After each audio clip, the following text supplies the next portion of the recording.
你这么做，安静嘞！这两个不能打呀！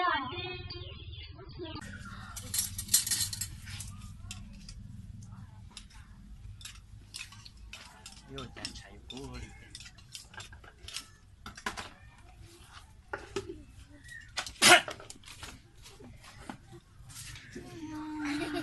Chứ mày cô ở tên nó mặc anh ta đi. Thật gì không? Anh đi hồ. Cái chuyện nó xa rồi cha.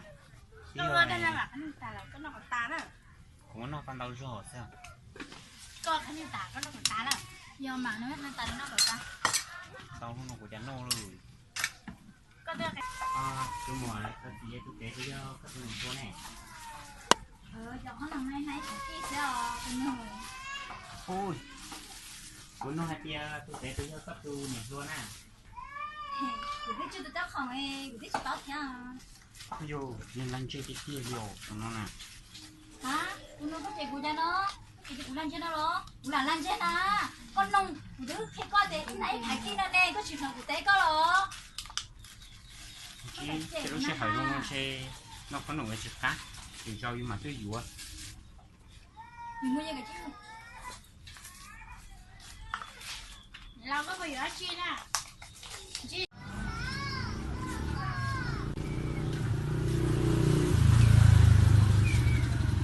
Người ta ở đây ở thả cà phê nó. Nó nếu nhiều cà phê nó.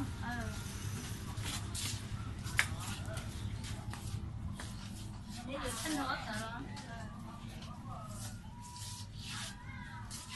Bữa nay không chưa giặt lắm. Chưa bao được qua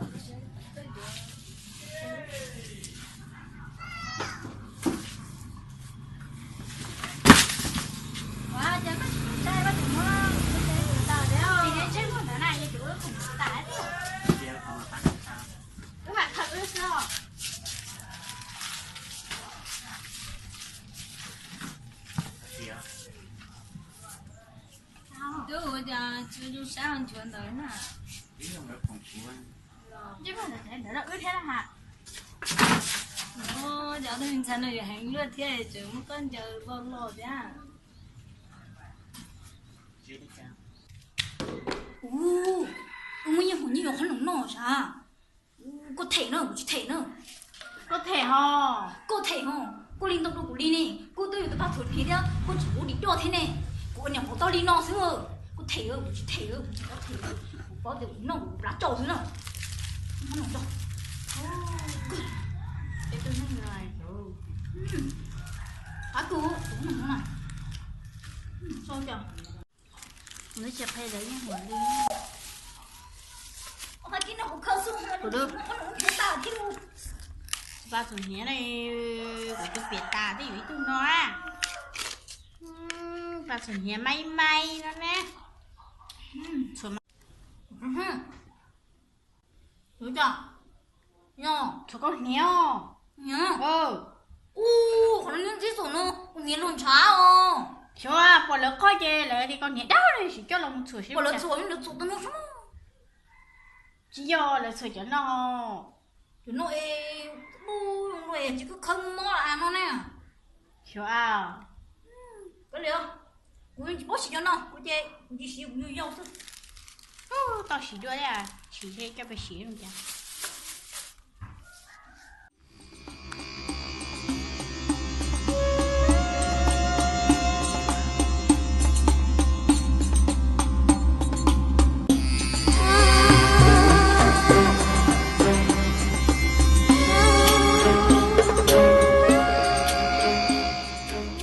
Hãy subscribe cho kênh Ghiền Mì Gõ để không bỏ lỡ những video hấp dẫn.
Điều quán tí thì mình thắt đâu.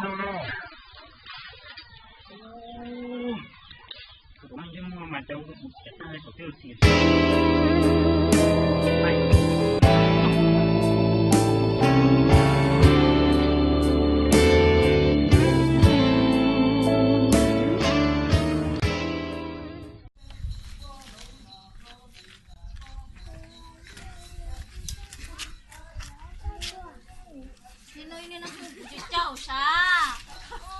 Thôi đi con à. Thôi đi nó nè. Thôi đi nó nè.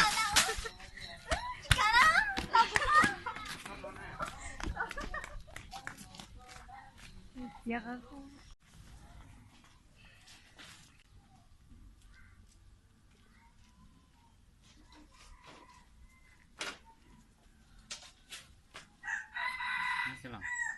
Nhau à, tôi lo. Rồi đâu? Rồi nó quay có hả? Cái gì? Nó mày chưa có thập bắt chùa đó. Dạ vô na. Cha nửa nhẹ để chồng có hẹn nó đi. Con đi pháo giờ nữa. Tôi dạo nó bây giờ khó nổi hết chuyện thập bắt chùa thế lẽ tao một chầu. Em nhớ cô. Còn tôi là nhờ chỉ tuân giang xem mù. Tôi có là chim thật thành báo có cơ này thế đi chồng có muốn tạo mà. Chả tâm thà đâu. Thập bắt chùa là chiếc khép về chéo tao một chầu tao tôi nó cũng nhớ trả lại tiền của tôi trả lại chiếc khép về chéo. Nhóc kèm. Ở chiếc khép về chéo trả lại bỏ cái lại tiền của tôi trả lại thập bắt chùa tao một chầu. Chiếc khép về chéo. Thập bắt chùa á. Wow. Thập bắt chùa dùng con gì sao? Đi con một chiếc khép về chéo. Là chỗ luôn.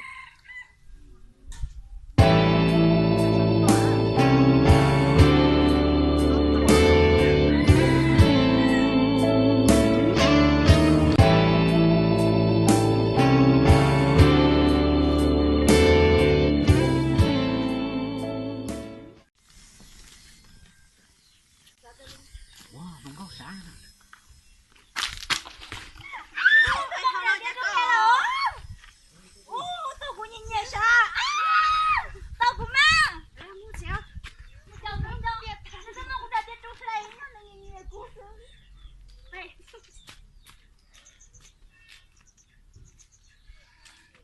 Là cú ba tay học cũng chỉ dùng sắp tay đó có bực cả tay nè. Cú cả cơ mà, nhá chiều. Cái mà bao cú chạy mới bằng nó sơ. Cú rút cha của thì mất tao nói. Nên bao nó sẽ nụ của nó chiều. Sao hai linh đã. Thế giờ cú rút cha của thì muốn nó dùng đua khỏi thì chỉ muốn được có nè. Ôi nó lo, cái liền mà, chúng tôi rút chứ, cái liền có cho nè, tôi tăng nó cái liền. Lù hai tia trên chùa li tia, chùa là đơn gì còn anh lưu xiêu thì.